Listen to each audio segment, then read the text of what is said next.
we are facing some really extraordinary circumstances. The word unprecedented has been used by so many. It's not only this pandemic, which has caused an enormous global death toll, but also there's the economic catastrophe that we're facing with the concomitant lockdowns and job losses triggering maybe the most significant financial crisis since the Depression, and shocks that are social in nature and as well cultural in nature that we're only just beginning to understand. But I think that really the biggest crisis that we're facing is a crisis of the heart and of the mind. And it goes right to the core of how we live as social beings, of how we deal with fear and how we deal with loss. And also, as Frank knows well, how we die. We've lost so much. We've lost our daily structure. Many of us have lost the sense of really being in contact with our communities, except through our digital connection. Many people have lost their entire savings in their homes. And what's happening right now is also revealing serious issues that have been there forever, but they're issues of inequality that are related to race and to poverty. And in a way, there's a loss of innocence with this, a loss of blindness. And I think it takes enormous courage, but it also takes a lot of care and connection to face the magnitude of losses that we're experiencing today, like not being able to attend funerals, or my assistant, Noah, and his beloved, Nicole, were to be married in October. And now they've put off the wedding. Today, I did a commencement address online. The graduates could not gather in a physical space, and so it was a virtual commencement. We've also lost the sense of autonomy, of certainty, of predictability, and of any sense of normalcy. But it's curious, though, this is also beginning to feel normal, what we're going through. And in a way, that is a problem. Yes, grief is normal, but when it falls out of awareness into a sense of normalcy, and we lose the connection of the power of grief, of the vividness of grief, it's something for us to actually bring into focus.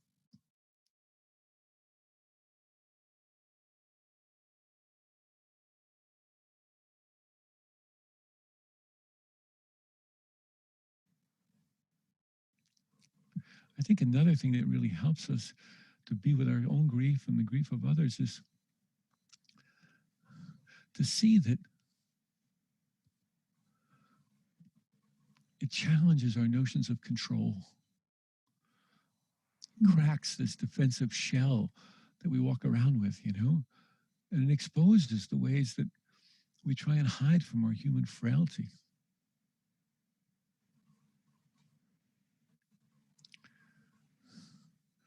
I don't know, for me also, I think it involves letting go of all of our models of grief recovery, There's so many theories about how we're going to get through our grief, And I think it's good to know something about the territory, but sometimes we confuse the map with the real thing. And our fear of lack of control, it leads us to trying to manage other people's grief, where we speak about getting over our grief. How come we never talk about getting over our joy or getting over our happiness? You know, grief is part of the human condition, right? And our relationship to it, of course, it changes over time. It doesn't always have the same intensity. But if we try to avoid it, it's dangerous for us. We have so many habits in our culture and in all our subcultures about managing grief, and they're generally driven by fear and impatience. So let's not hurry other people through their grief, and let's allow the whole spectrum of expressions of grief, from absolute numbness, where we feel like we're walking through molasses and we don't know whether we should turn left or right at the end of our driveway.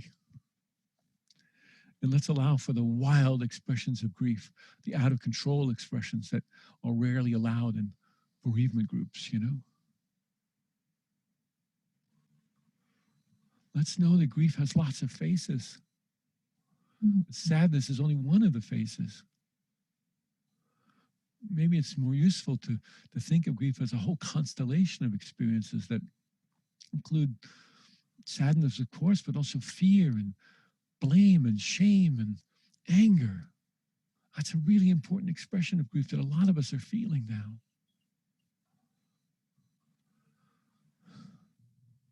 And we're not really prepared for it, you know?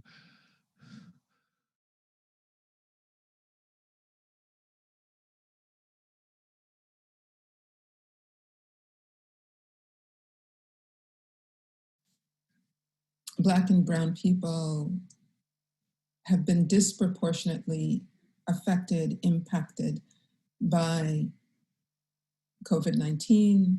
We are the essential workers. We are the mass incarcerated. We are those who have been affected by unequal employment opportunities, educational opportunities, housing opportunities. In other words, all of this is compounded by gross and disparate treatment of Blacks in particular, and compounded with police violence. So as a lawyer, I'm very interested in structure. Like, what is the structure behind all of this? And we do. We have a set of structures. They're codified, that is set into law through case law, through regulation, through executive order, through statutes. And this has created, of course, redlining and de facto segregation, which essentially has been outlawed, only to be substituted by de jure segregation. And then, of course, intergenerational poverty. There is the effects of explicit and implicit bias that feeds into this system like an underground aquifer. And on every measure, we are suffering.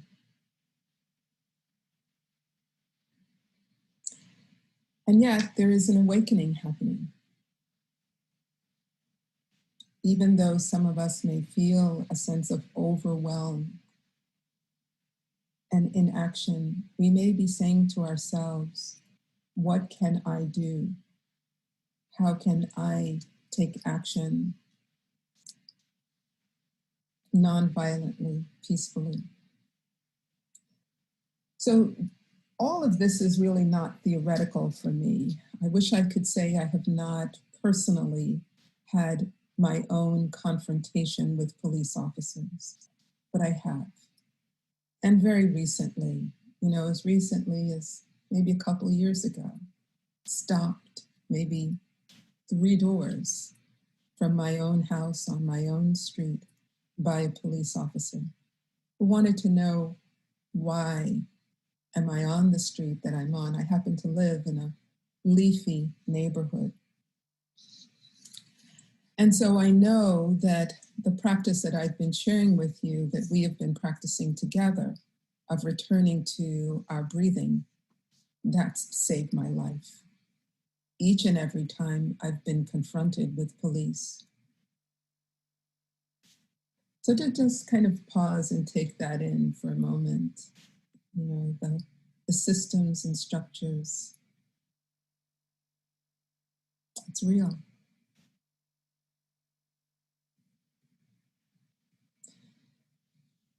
So how do we hold all of this without being totally overwhelmed?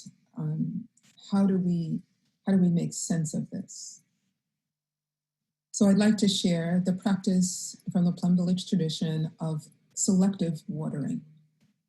Selective watering. So in Buddhist psychology, the subconscious mind is likened to a storehouse like a barn that contains all kinds of seeds. And these seeds are like emotions. So there's the emotion of despair and anxiety and shame. And then there's the seed or emotion of warmth and delight and optimism. All of these seeds coexist. There's also cultural conditioning and social conditioning, as well as the assumptions and assessments and perceptions that help to activate these seeds. So for example, if you're cut off in traffic, the seed of anger, which might be dormant in the subconscious, gets riled up. If you have a lovely conversation with a friend, then the seed of maybe upliftment gets watered. If you live in fear of the police, the seed of anxiety gets activated. And so in the Plum Village tradition, we really learn how to notice, practice, take care of these seeds, how to strengthen the beneficial seeds, emotions, and how to allow the emotions that are not so beneficial for us in the moment to rest. And there are many, many practices that allow us to do that. So one beginning practice is the practice of stopping. And there's actually such a thing. It's called shamatha in the Pali, to stop. And Thai has said that this practice of stopping is actually a precondition, not a condition, a precondition to actually healing is to practice stopping.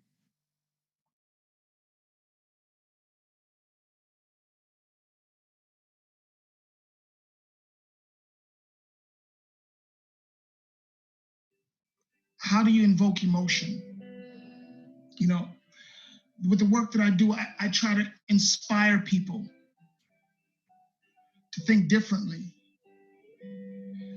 Men and women who've been formerly incarcerated, who've gone through lots of trauma, who are dealing with PTSD, who are dealing with PICS, we call post-incarceration syndrome. And the question is, how do you engage individuals who've gone through so much trauma and get them to reinvest in their spirit? How does that happen? People have been so scarred by life itself. And I found that with dealing with this particular group of individuals, that the only true way to approach them is through lived experiences, because that's where the good stuff is, things that they can relate to. And whenever I come into a class, I try to, first of all, break them from their normal daily patterns of thinking. How do you get someone who has gone through 25 years of prison and have them to sit down and breathe with you? Well, that's a transition. You have to really kind of work with somebody before they're going to sit down after going through so much trauma and be trusting. So one of the first things I'll do is I'll come into a class and I'll talk about the duality of life itself. You know, how many times do we think about the duality in life? Whether you're talking about, you know, the universe with to the earth, there's a moon. The duality of that. The duality of the seasons. To every winter, there's a summer. To every right, there's a left. To every night, there is day. And you can't talk about the masculine without the feminine. And when these two entities come together, they create one. And showing them that within everything, it's two halves to a whole. Yeah?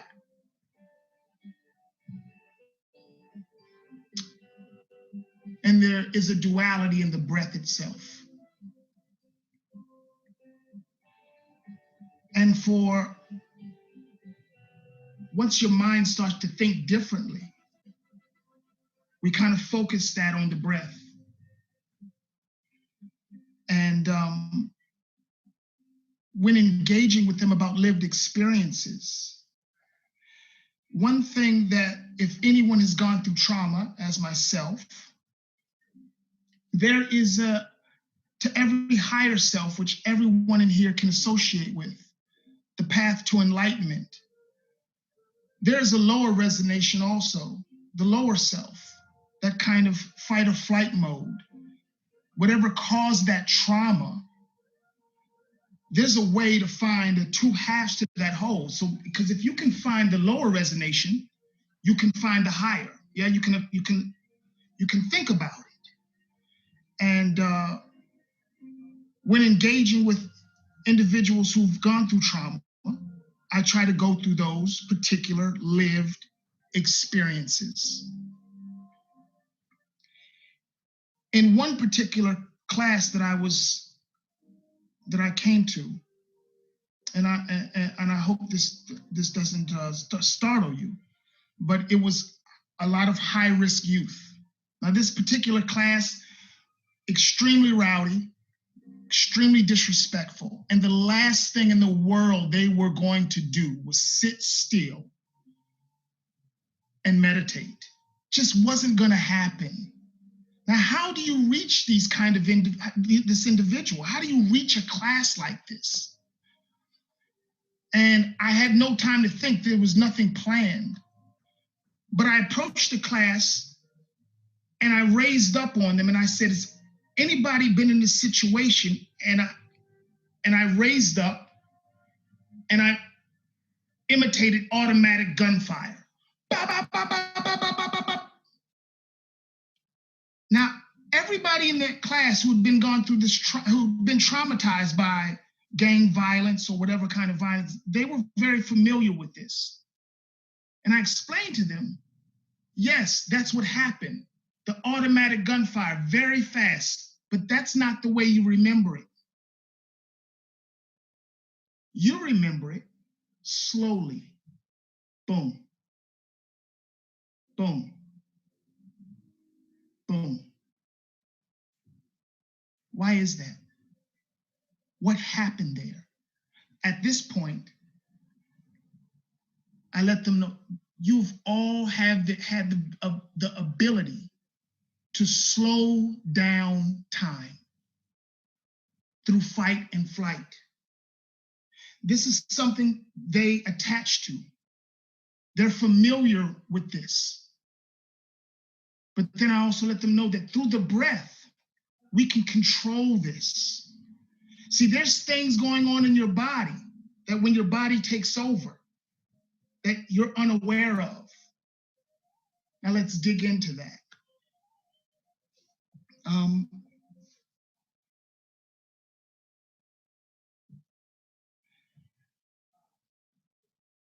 that allowed this class, this workshop, to become fully engaged and allowed the class work, the breath work, to become effective.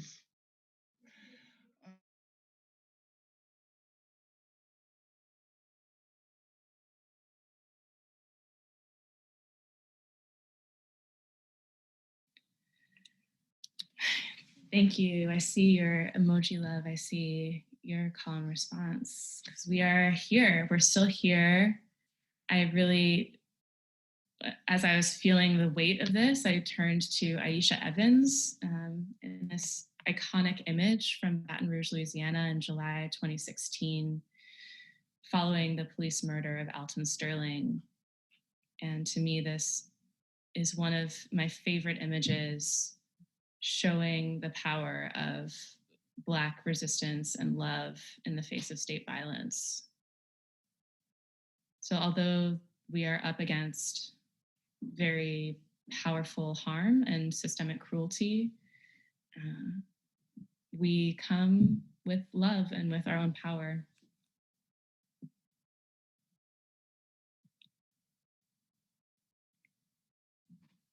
Again, sort of shifting us from the difficulty of the painful moment that we're in with anti-Blackness and a lot of death.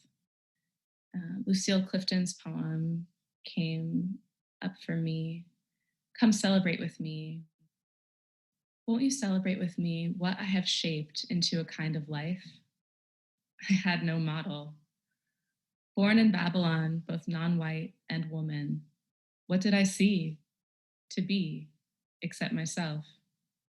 I made it up here on this bridge between starshine and clay, my one hand holding tight my other hand. Come celebrate with me that every day something has tried to kill me and has failed. This really, for me, again, shares the Dharma of the 10,000 joys and 10,000 sorrows.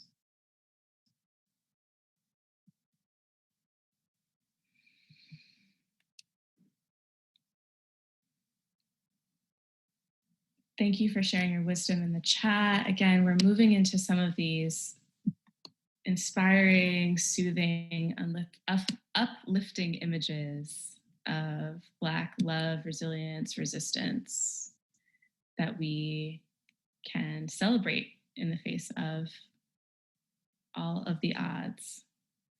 This is an image that I love from an action that we did at Buddhist Peace Fellowship in solidarity with some land defenders. It was a morning meditation that doubled as a cop watch. We were on the lookout for the police raids that the police often like to raid encampments early in the morning when everyone's asleep. So by meditating there, we were able to give the land defenders a few more precious minutes of sleep. We've got some beautiful wisdom by Audre Lorde, Black feminist poet and philosopher, and lesbian. Happy Lesbian Visibility Day recently. Caring for myself is not self-indulgence, it is self-preservation, and that is an act of political warfare. Mickey Bradford, trans femme organizer, co-founder of Southern Fried Queer Pride, is shown here voguing next to the police to protest North Carolina's hateful bathroom bill. And this artwork, again by Micah Bazant, whose work we saw earlier, says, Southern trans resistance is beautiful.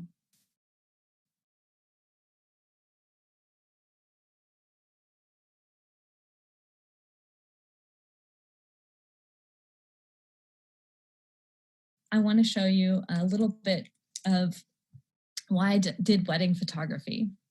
So this is one of my favorite quotes.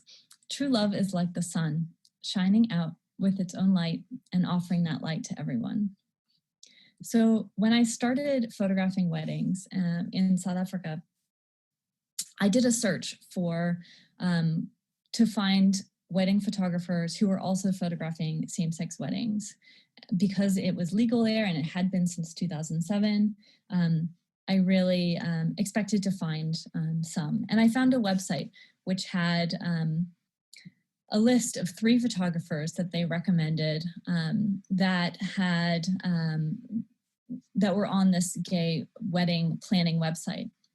And all 3 wedding photographers had used heterosexual couples as their example images.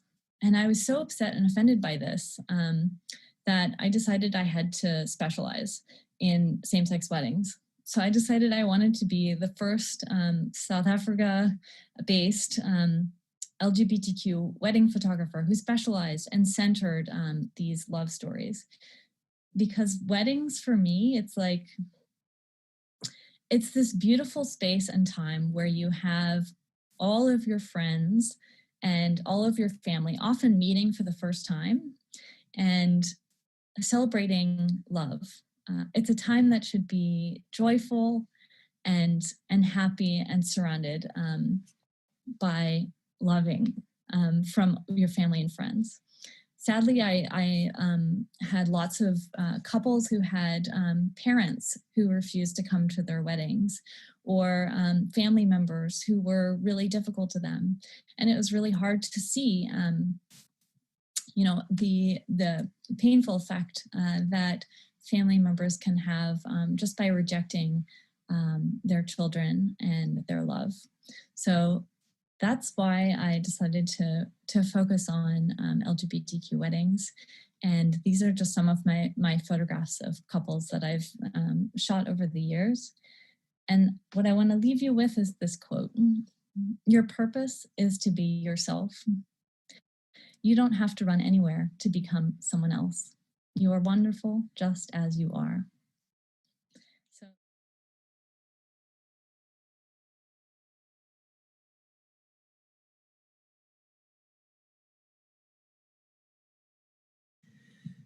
And so I went back to Plum Village. I broke up. I got rid of my job and my car, and it was this whole thing.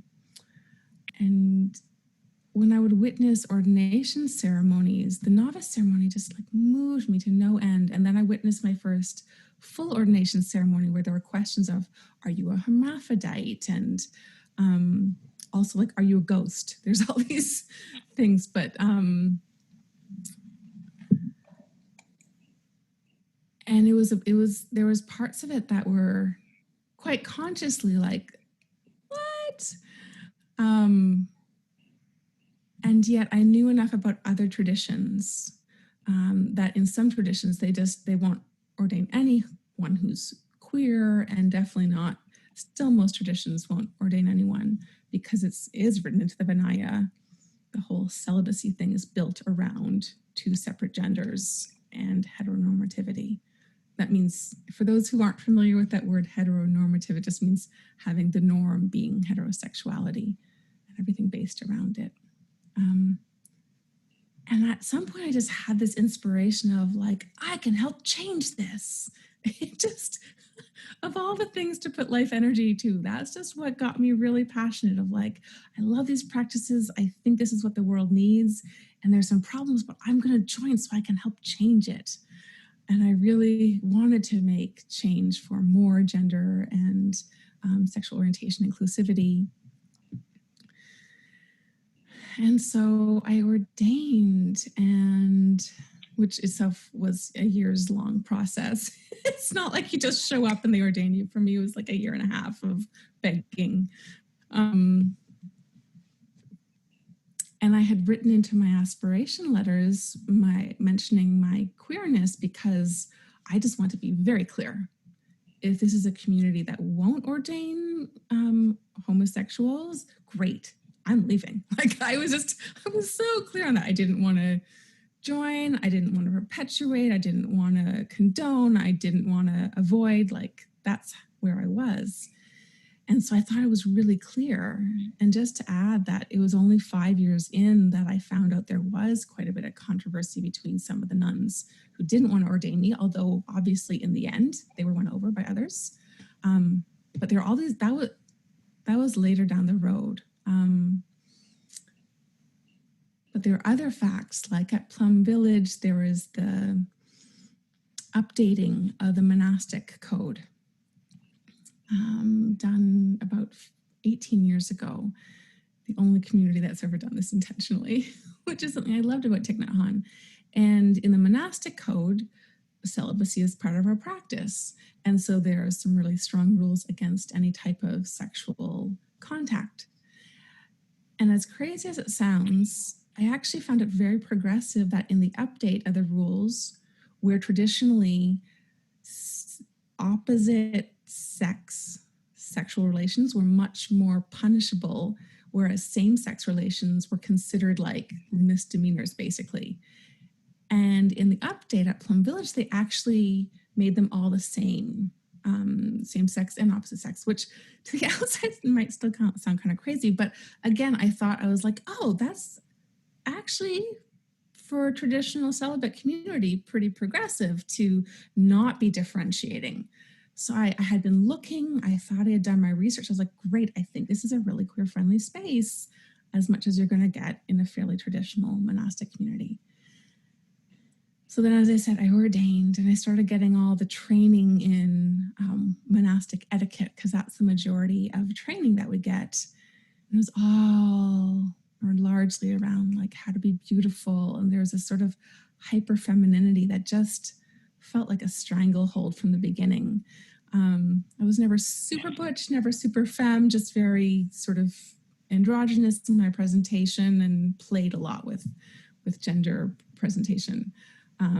But the constant like, oh no, like walk with shorter steps because it's more beautiful, and you should, smile more because it's more beautiful. And so that, I was just like, where am I? And then I started noticing, because I look like everyone else with the same haircut and the same robe, people were just assuming I was straight left and right, which for me was actually pretty new, because I used to have like lots of piercings, spiky hair, combat boots, and 5 patterns of clothing. I looked outside of the norm of many blue, purple, green hair. If I had hair, I was definitely not looking to match up to any feminine standards. So usually I was taken as queer, and it was so strange and kind of painful in the monastery. I was happy to be celibate, but to not be recognized, to not feel a connection to queer community was actually incredibly painful. But I still had this sense of like, I can help make it better.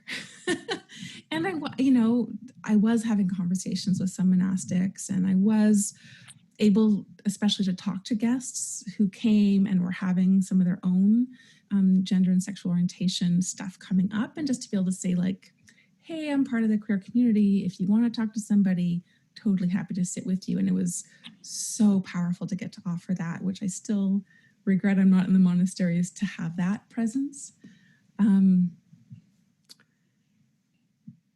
yet, I just want to end with two stories. There was I eventually was sent to Blue Cliff Monastery, and in 2015 and 16 and 17, I think, there were meditation sits organized during the Pride Festival in New York, and I got to be part of a group that went, and it was just, I had this moment of like, oh my gosh, here we are in robes, like participating in Pride, we felt we were helping to break down some of the religious trauma and separation of religious community and queer community. It just felt so meaningful and wonderful. And then and I knew that we were coming sort of with the permission and blessing of the whole community back at Blue Cliff. They had given us permission to go. They were happy for us to go. So I was like, awesome. And I'd heard little bits of homophobia and, well, plenty of transphobia coming up, but they just felt minor until I came back the next day from that event feeling on this cloud 9 of like, this is my intention, this is awesome. And one of the senior sisters who was born and raised in Vietnam, and her English is good, but obviously at one point she asked me, so what did you go do yesterday? And I was like, we went to gay pride. And she said, oh, what's that? I said, gay, like homosexual. So I was like, oh, we got permission to go without understanding. And it probably wasn't just her. And so I said, gay pride, homosexuals, I was like trying to find the words, and I saw her like this, like I saw her kind of freeze and pull back, and I had my own like, oh gosh, oh, I was just so quite stunned. And then we had this whole conversation where she brought up more moments of how much homophobia exists in the monastic community that were just like kind of punched to my stomach. And yet, by the end of the conversation, she was like, oh, well, okay. Like she wasn't freaking out. She wasn't telling anyone that we're going to hell. It wasn't like a Christian fundamentalist kind of homophobia. It was largely a lack of exposure kind of experience. And with her and some other sisters that I was getting to know better, we were having conversations, and I still felt this like, okay, it's worth it. And then I think it was just a month later, although it might have been the next summer, years blend into each other in the monastery. There was actually a lay sangha. One of the sanghas had come to visit, and they were facilitating their own discussion group and invited me to join them. And so it was great. I was sitting down, and it was someone, not a monastic, who was leading the discussion. And that was the first time that I heard someone invite us to offer our gender pronouns with the introduction.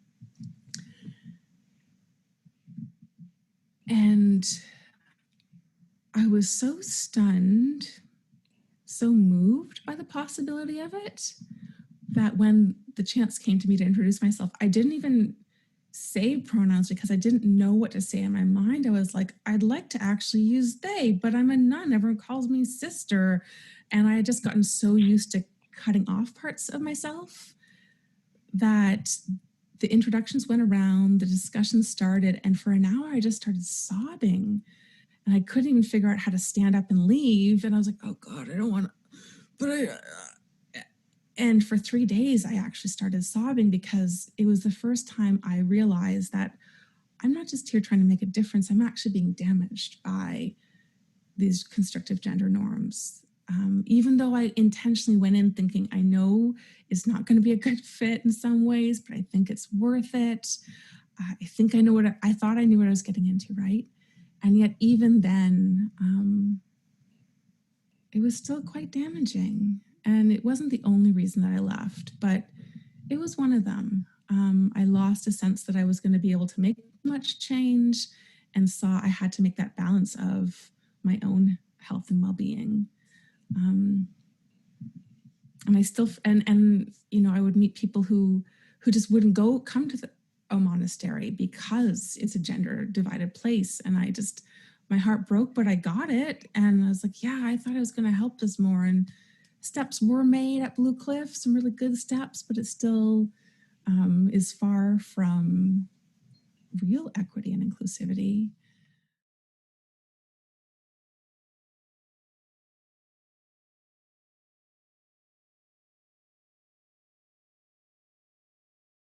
So another thing that was interesting, that even though I went to these people of color retreats and LGBTQIA plus retreats, and I think many people, when they go on retreats, they go there and they think like, oh my God, everyone is a much better practitioner than I am, or they're so much cooler, or, like whenever I go to queer retreats, I'm like, oh, I don't have enough tattoos or body piercings to keep up with these people, especially when you practice out in the Bay Area. And so I just noticed that comparison. And in that comparison, I created my own delusion of separation. And here I am with my people, but I'm still feeling separate.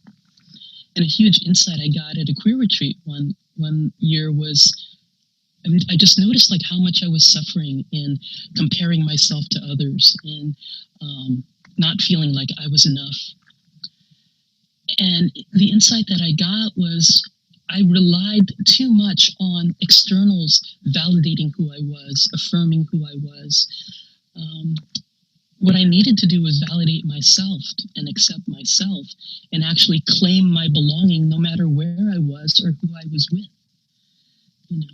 And so that way, it's like it was always with me, that sense of like, I belong. You know, it's just like when the Buddha got enlightened, you know, and Mara was, you know, throwing all these curveballs of, you know, temptations and suffering, you know, at the Buddha. And the Buddha was like, you know, put his hand on the ground and said, dude, like, you know, I'm here, you know, with the earth as my witness, like I exist, you know, and that for a non-binary like person of color, just to claim that and not have it be dependent on anything outside, to me, it's just so incredibly liberating.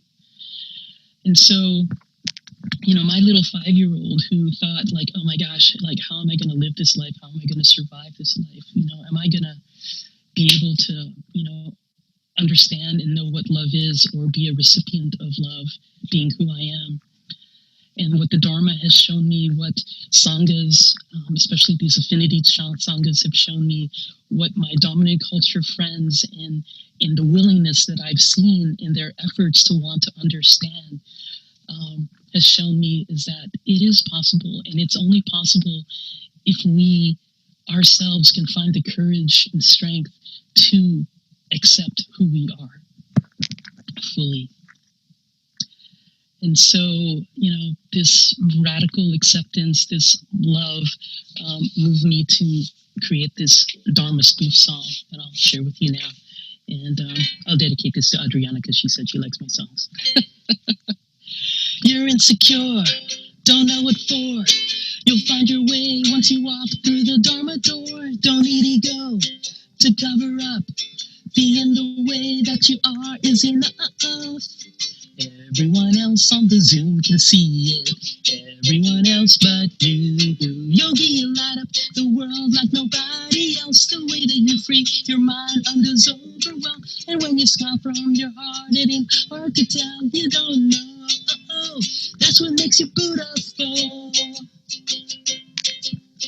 If only you saw what we could see, you'll understand it's on you to be truly free. Right now's the time to let go so you can believe and thus know. That's what makes you beautiful. That's what makes you beautiful. That's what makes you beautiful.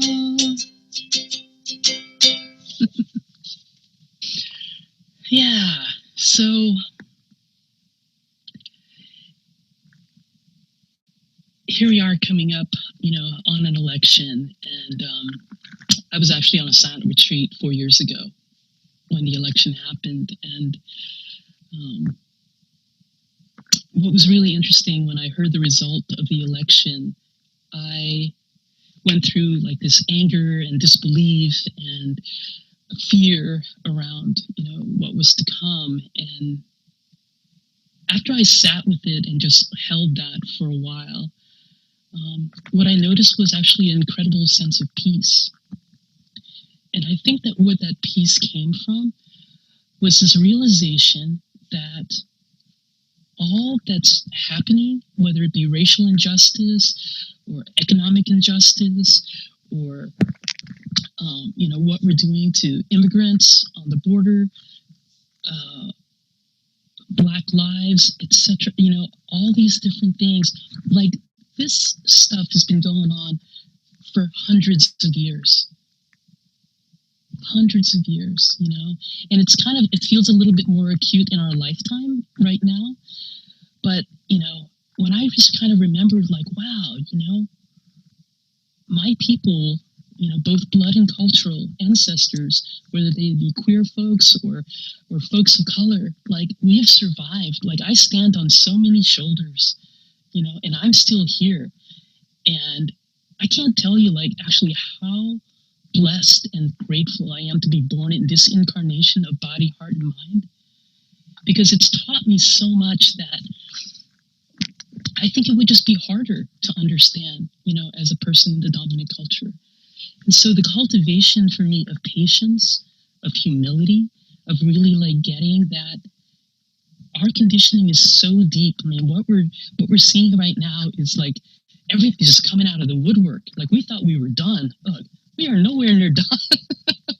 we're a little more awake, you know. It's like the Buddha saying, like, well, you know, there's going to be like, you know, well, the Buddha didn't say this, but like I always imagine when the Buddha questioned whether or not, he should teach, that, a deva came and said like, well, there are going to be some folks with a lot of dust in their eyes, and there are going to be some folks with a little bit of dust in their eyes, and it would be definitely like worth it.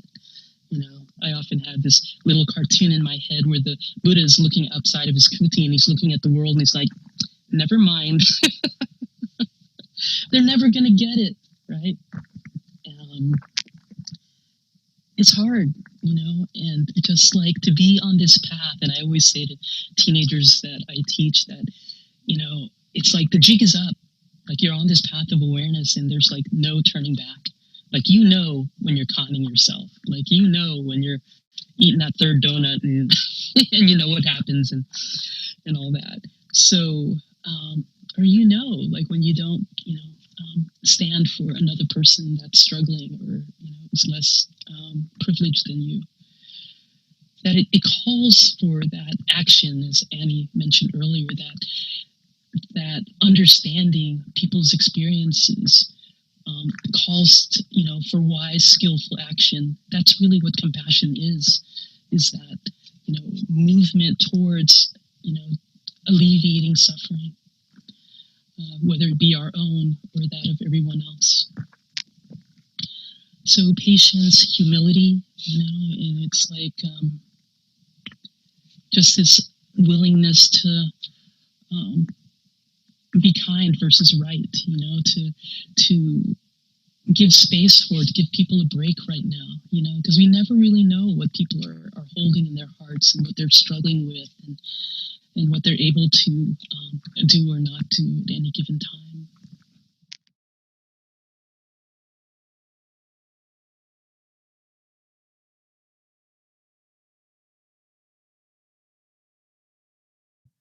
My own understanding of my gender and of my sexuality parallels my understanding of this process of awakening in our practice.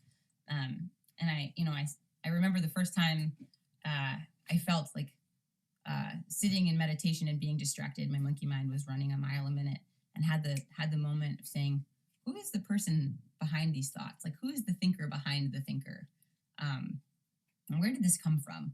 Why am, like who's installing these or who's operating the machine?" And remembering the Wizard of Oz, pay no attention to the man behind the curtain, really wanting to draw that open, and that being, without my knowing it, sort of a watershed moment, because I was actively involved and had always imagined myself as an ally to the LGBTQIA community. When I tell you that I'm obtuse, that's what I mean. It's funny when you're in the Gay Straight Alliance and think that you're the ally. It's like, oh, are you sure? But it was always really important to me to hold that space fiercely, and as many folks know, I have so much love. I love to create containers for the people that are this, the stars in my life. And my capacity for protection is really fierce too. And my mother always said I had a highly developed sense of justice as a young person. But when I started really deeply navigating and exploring some of these questions in the context of also holding space at Girls Rock Philly, a music mentoring organization for girls and women, but also trans and gender nonconforming youth, there was this interesting Venn diagram as I was deepening practice in beloved community with some of my closest friends in the safest space I'd ever been a part of. And also learning how to amplify and advocate in new ways with music, which is the most powerful tool that I have in my life. I was able to deepen my own capacity for listening to the questions and their answers as they rose for me in the day-to-day. And so as I was thinking, who's behind the person thinking these thoughts? Where did I get this understanding that, this is why I think that I'm relegated to this gender identity or this gender expression? Or, when did I tell myself that I had to discount these feelings for that person I loved so deeply as a teenager because it wasn't the right thing to do? Right? There was more room and spaciousness to be more loving and open with myself. that allowed me to see with a little bit more clarity and love my little, right? And all of the iterations of me that I'd never made room for. And I noticed that the space that I was really holding for what I thought was for other people, was one that I had my back to, and I was leaving myself out of it. It just never occurred to me to turn in and really look deeply and see if some part of that space belonged to me too. And in that sort of process, which is a lot messier, I think, than one can consolidate into a conversation with you all. There are certainly some no mud, no lotus, a lot of murkiness and a lot of pain.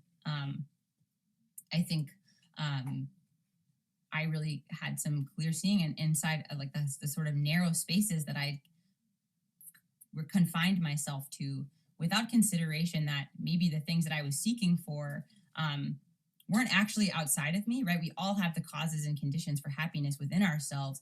But if we are consistently committed to cutting parts of ourselves off, but also only seeing certain pieces of people that feel comfortable to us, right?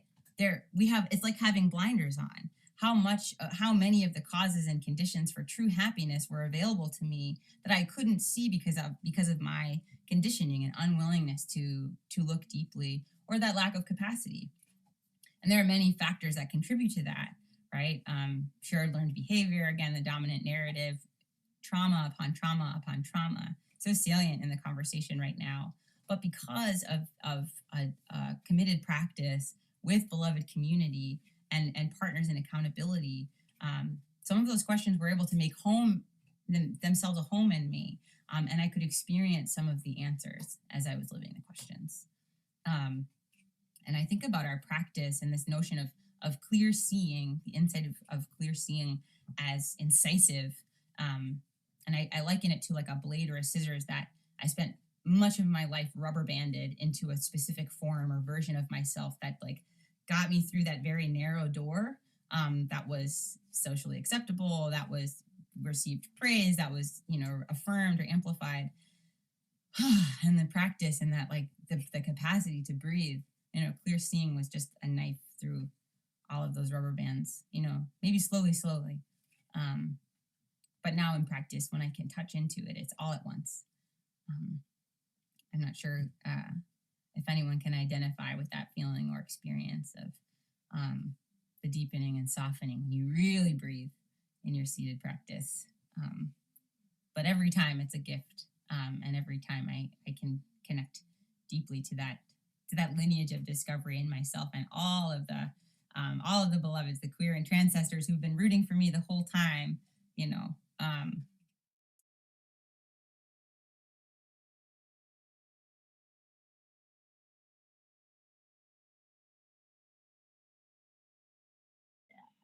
Jen, the piece that you offered about transformation, I think it's really important to underscore that transformation isn't something where we study first and then go out and practice what we learn.